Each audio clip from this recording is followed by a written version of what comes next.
Hello, I'm Esther Gitu Yuat. Welcome to Africa 54. Here's what's coming up. South Africans anxiously waited on Monday for the African National Congress to signal whom it will choose as a partner to govern the nation after it lost its majority in last week's election for the first time in 30 years of democracy. We'll have reports and analysis. U.S. political analysts say while Republican presidential candidate Donald Trump's guilty verdict has fired up supporters, others are undecided. And children across Africa take a shot at the continent's spelling bee competition finals. We'll find out the winner in December. All this and much more coming up on today's Africa 54.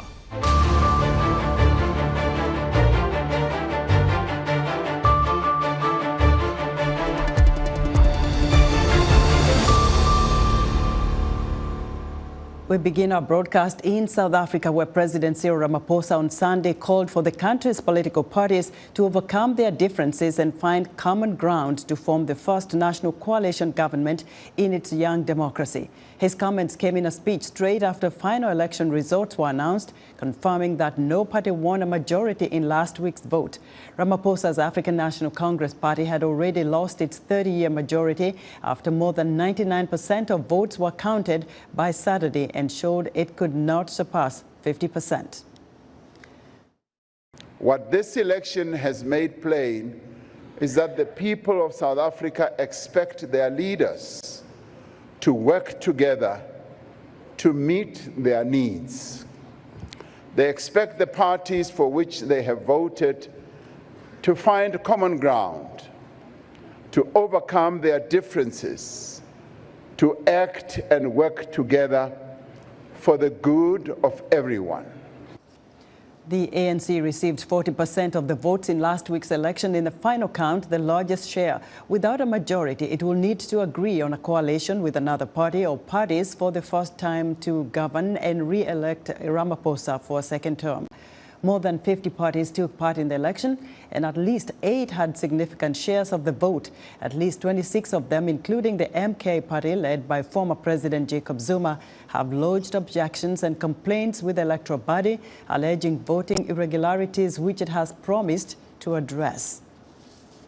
The ANC was the party of Nelson Mandela and freed South Africa from the apartheid system of white minority rule in 1994. It had governed with a comfortable majority since then, but this election saw an unprecedented slump in its support as voters deserted the party due to its failure to solve widespread poverty, extremely high unemployment levels, and problems with delivering basic government services to many in a nation of 62 million.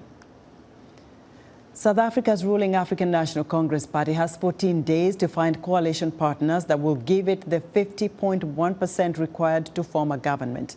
The ANC's potential partners are diametrically opposed, ranging from the Free Marketeer Democratic Alliance, DA, to Umkhonto we Sizwe, MK, and the Economic Freedom Fighters, EFF. Tuso Kumalo has our report from Johannesburg. It was the worst election showing for the African National Congress since it came to power 30 years ago. Voters who have been angry at high unemployment rates, poor service delivery, lack of housing and rolling blackouts slashed the support for the ANC to 40.2%, down from 57.5% in the 2019 election. For the first time since the end of apartheid in 1994, the party will need to deal with other parties to form a coalition government. We'll have to talk to various parties because, for example, if you want to mix two parties totally disagree on policy, you are setting a government that is not going to work from day one. Some voters and political analysts suggest a coalition between the ANC and the Democratic Alliance may be the best option. However, other analysts warn that coalition would face both internal and external opposition. The far-left Economic Freedom Fighters Party and the Umkhonto we Sizwe, the MK, may particularly oppose it. The DA-ANC is a demand of big business and the moneyed West, the NATO axis, it can happen, but if it does happen, it will trigger ongoing protests for the next 5 years on the side of EFF and MK. The Democratic Alliance says coalition talks will not be easy. Any coalition is about compromise, and we're not going to go into any agreement where we just say, well, we here, use us. There are going to be some non-negotiables for us. The EFF, which got 9.5% of the national vote, also has a list of conditions for any coalition talks. And we're not going to allow the ANC corruption. One of the positions we're going to demand from the ANC is a speaker of parliament. Because we can't go into a coalition with the ANC and not have a speaker. The ANC is running the executive. We have to run by the speaker, so we monitor them and we make them accountable. It's still unclear where former President Jacob Zuma's Umkhonto weSizwe fits into coalition talks. On Saturday, Zuma rejected the election results, alleging there was massive rigging and demanded a rerun. However, the Independent Electoral Commission says observers and election surveys have shown the voting to have been free, fair and credible. Thuso Khumalo for VOA News, Johannesburg. For more perspective on the outcome of South Africa's elections, I'm joined live via Skype from Johannesburg by Marisa Lorenzo, a South Africa political analyst. Marisa, thank you again for joining us today. How did Jacob Zuma's new party, Umkhonto weSizwe, manage such a big share of the votes? Hi, Esther. Thanks so much again for having me back on the show so soon. It's definitely been quite a dramatic week and weekend for South African politics. I think if we look at the performance of the MKP, we really need to understand it as a kind of splinter of the ANC. So South Africa has many political parties, many small opposition parties. But if we look at what MKP is all about, it's really an aggrieved Zuma for how he's been treated by certain members of the ANC. And what he was effectively able to do was he was able to get a lot of support on his side, a lot of people who do believe he has been victimized by the ANC administration that's led by the current president, Cyril Ramaphosa. So he got these people on his side. There's also been the rise of Zulu nationalism in South Africa, which we've seen growing in the last, I would say, 5 to 10 years or so. And all of these factors really helped to propel the MKP to something that was quite unprecedented. I certainly didn't expect MKP to do well at all. I missed the boat on that one. But even other analysts who did predict that they would get seats in parliament, so, I don't think anyone saw right. over 15% coming. So looks like Zuma's party is calling the shots here. Was this the reason behind ANC losing so many seats, or did other political parties give it a run for their money? So if we look at how many seats the ANC lost, which was over 70 seats, and how many MKP gained compared to how many other smaller opposition parties gained and lost this election, the MKP basically was the main factor for the ANC dropping to below 50% of the total vote share. The other parties altogether were enough to bring it down a bit, but they also took away some votes from other opposition parties rather than just from the ANC alone. Is Ramaphosa in a weak or a strong position as we speak? He's in a difficult position because there's two factions in the ANC, the one that he leads and the other one that was always pro-Zuma, a lot more leftist. And these two have always been at odds. So currently, Ramaphosa, it will really depend on how coalition talks go. I don't think he's going anywhere as state president anytime soon. And I think we're going to see a little bit of governance ability. Nothing now. Marisa, somehow we're losing your voice there. Can you hear me?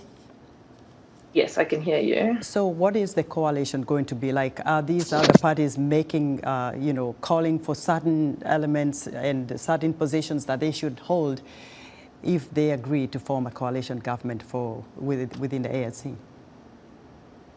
So far, the two parties that have made the most significant demands have been MKP and EFF. So EFF leader Julius Malema, for example, has said that if the ANC wants to do a coalition with it, then it wants the position of finance minister to go to one of the EFF MPs. MK says that it would negotiate with the ANC to be in a coalition, but then it wants Ramaphosa removed as president. In terms of what other potential coalition partners could want, for example, the DA or the IFP, they have not been as clear around what kind of positions they are looking for, but certainly they would want some top positions in cabinet as well, and they wouldn't just want to give the ANC the upper hand. What are the majority of South Africans saying? What's their reaction to this outcome? So actually, a lot of South Africans are glad that the ANC has dropped below 50%. There has been a lot of dissatisfaction with its rule for a long time. There's also a small pocket of South Africans that are concerned about a coalition with the DA because they believe that it represents the interests of business held by white South Africans and not the general population. Others are pleased that the EFF has not grown and that MKP has taken away votes from them. So there's really, South Africa is a very diverse society. It's also quite racialized. And I think that people's reactions to this election and just how different they are a reflection of that. Marisa, we're going to see what happens in the coming days. Keep us posted on the South African politics. Absolutely. Thanks very much. Marisa Lorenzo is a South African political analyst. Zambia's former president, Edgar Lungu, says the country's democracy is under siege. His remarks come after the recent arrest of the former First Lady Esther Lungu and his children over graft allegations. The government has so far denied clamping down on the opposition. The former Zambian president, Edgar Lungu, spoke to VOA's Peter Clotty from Lusaka, Zambia. Well, speaking as at now, I can safely and confidently tell you that Zambia's democracy is under siege, under very, very serious threat. Like today, this afternoon, a party belonging to the alliance of political parties in the opposition, New Heritage Party, was scheduled to hold a public rally in the Chipata compound. And the notice was given, and all the protocols were done, complied with to the letter. But alas, today we saw a group of policemen, United Party for National Development, UPND, the ruling party, thugs carrying machetes, pangas, you name it, all sorts of weapons, and saying we won't hold this meeting here. And the police were watching. So there is no democracy to talk about. Most of our colleagues are in custody as we talk because of just speaking out, airing their opinion and views. Mr. President, some of your critics are saying that similar things happened during your presidency and that cadres or supporters from the Patriotic Front disrupted activities of the UPND when they were in opposition. And that they said you don't have the moral right, they said, to criticize similar actions that are happening now. How do you respond to that? I don't know whether I have the moral right or not, but I can tell you, if it was bad for the Zambian people to be done by me, it can't be better to be done by HH. That's why the Zambian people said no to PF. And I think as a person who's been in there, and I believe that if they said it was bad, it must still be bad for the president and his ruling political party to do it. And you can't say that because my party did it, I shouldn't do it. I shouldn't condemn them. After all, I'm better placed to even advise him and say, my friend, at the rate you're going, you plunge the country into chaos and your reign might be one-term office. Zambians are fed up of this kind of behavior. And you can't say because Edgar Lungu did it, then let's do it. No, two wrongs don't make a right. We talked about some politicians from the opposition who have been arrested. We also heard about your wife and some of your children being arrested over issues of graft.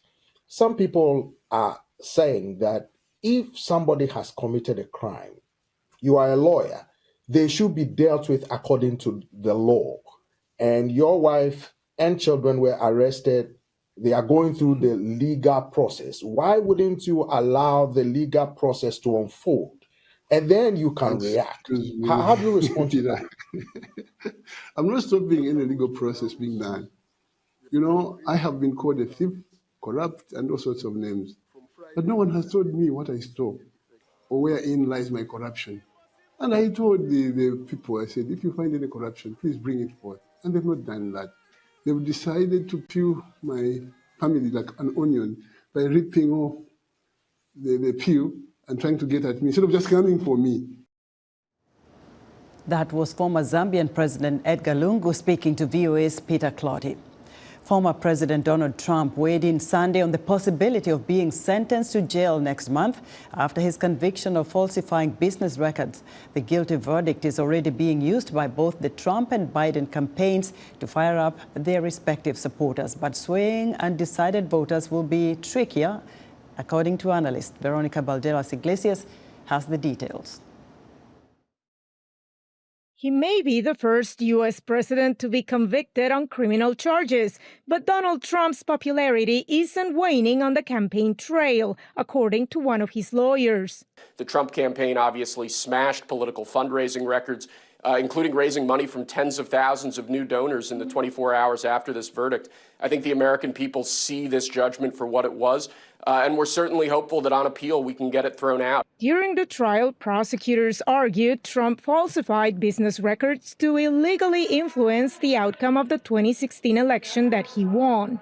The guilty verdict won't help Trump politically, especially with African-American voters, says Maryland Governor Wes Moore, a Democrat. What's going to resonate with the community as a whole is having a president like we have in President Biden, who's actually focusing on our futures. In an exclusive interview that aired Sunday on Fox and Friends, Trump weighed in on the possibility of being sentenced to jail or house arrest on July 11th. I don't know that the public would stand it, I'm not sure the public would stand for it. With a tried house arrest or I think it would be tough for the public to take. At a certain point there's a breaking point. The Biden campaign posted a clip of the interview on X with the caption reading, quote, "Convicted felon Trump suggests there will be violence if he is put under house arrest."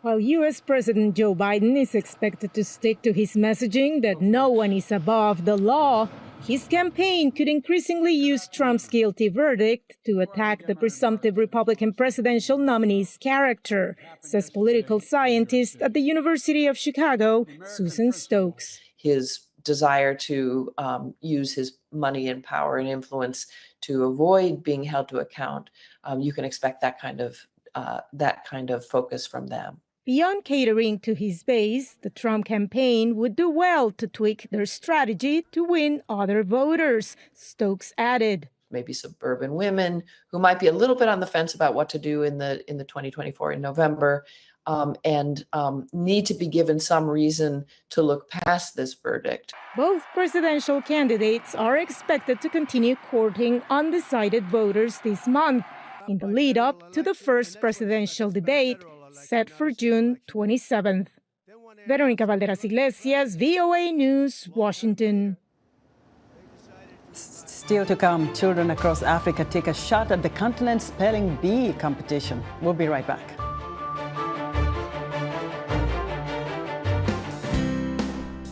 Health, wellness, sport, beauty, medical breakthroughs. Healthy Living cares about your well-being. What are the main health concerns in Africa and around the world? Find out the latest on coronavirus. Connect with our experts and ask them questions. How long does the virus stay? Join me, Lina Khmoudou, in Washington, every week on Healthy Living, right here on VOA.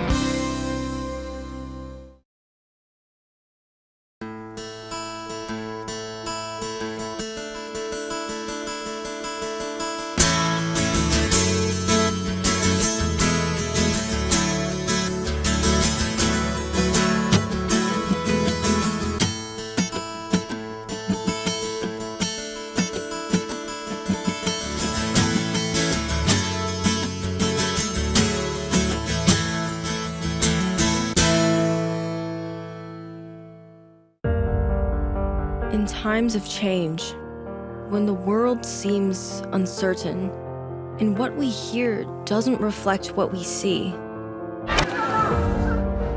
we seek the truth. When we are told only part of the story, we lose trust. in moments of crisis, our dreams, hopes, and wishes for a better tomorrow depends on a free press. At Voice of America, we bring you the stories that people take risks to see. We connect the world and unite it with truth. At Voice of America, we show you the whole picture.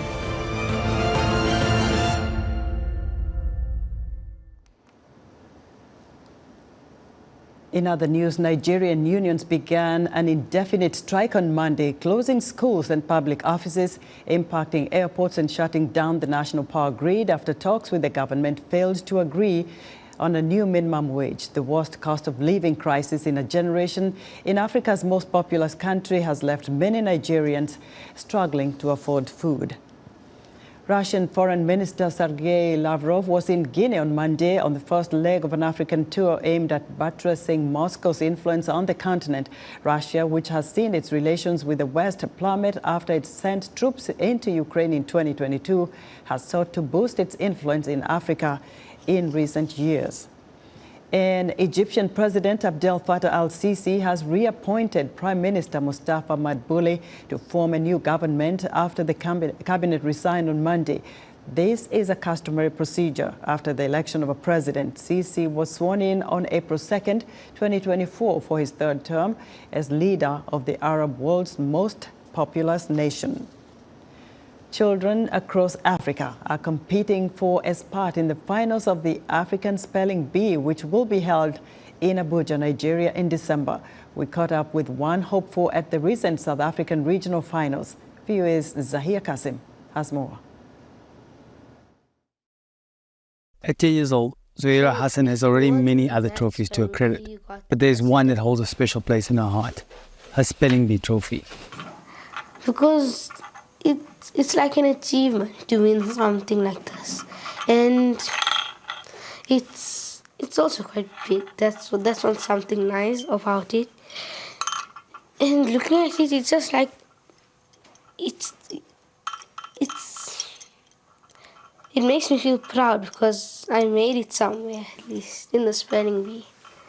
If Zuhaira and her brother Zaim Hassan can win the regional round, they will advance to the national competition later this year. That will determine who represents South Africa at the African Spelling Bee to be held in Abuja, Nigeria, in December.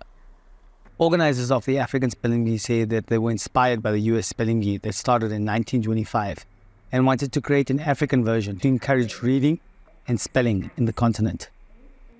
Ultimately, we've seen over the years the child that reads the most wins. It's there's luck plays some part in the word. If you know a word, you know a word. But what we've seen especially over the last few years is the best readers win, and those who read widely. Please spell equity. EQUIT.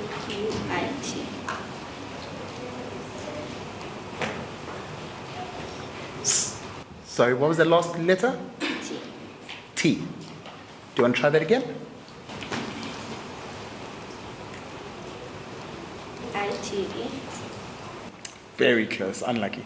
It's actually a Y at the end, so it's EQUITY. Yeah. Next up is Zuhaira to qualify into today's top 10. Please spell quality. QUALITY. Thank you. Nice, 2 out of 2. As the day progresses, only a few competitors remain. Math teacher Helen Carter says that the spelling bee is important because it recognizes kids' excellence in things other than sports. They're the kids who don't thrive in sports, who sit in the library at break and they read, and after school what they want to do is read books. And this is a chance where they can really prove their worth and something that they're strong at and that they're passionate about. Now it's time to reveal the winner. And then between Zuhaira and George, we had to count back all the stuff. They were tied throughout the competition, except for one round where George got 1 point more than Zuhaira. 1 point made all the difference. Fortunately for Zuhaira, her status among the top 3 is still good enough to qualify her for the national competition. Zuri Kassem for VOA News, Johannesburg, South Africa. It was an exciting finale to Season 4 of the Basketball African League at BK Arena in Kigali, Rwanda. Angola's Petro di Luanda was crowned the winner as they came out on top with a score of 107-94 against Libya's Al Ahly. Let's check out the highlights from the championship game.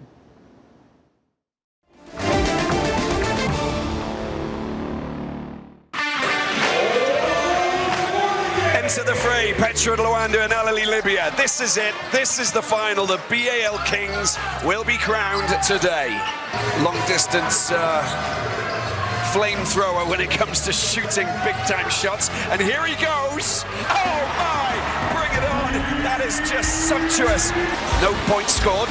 10-point lead and a chance for Domingos. Well, that's a giveaway. Who's going to get this? Watch out, watch out. It's Israel Dunbar.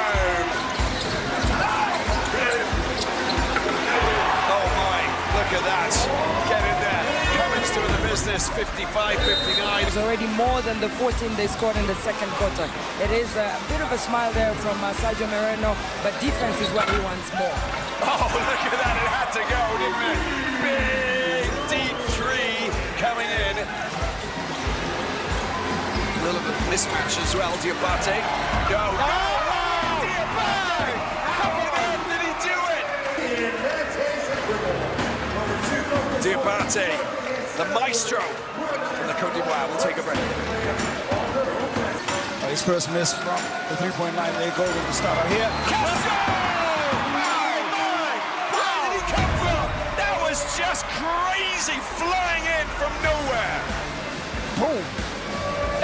That is 2 quick team fouls here for Petro. And 1 minute 48. Surely there's going to be a timeout called there from Al Ahly Libya, but not at the moment because the damage is happening right now. Unbelievable. Petro de Luanda have done it in their 4th attempt, their second final. They get themselves the crowns as champions of Africa. Angola won for the first time in the BL history, while Libya made it to the final as a first-time BL participant. Until next year. That's our show for today. Be sure to watch Africa 54 on our website and voaafrica.com. From all of us here in Washington, thank you for watching.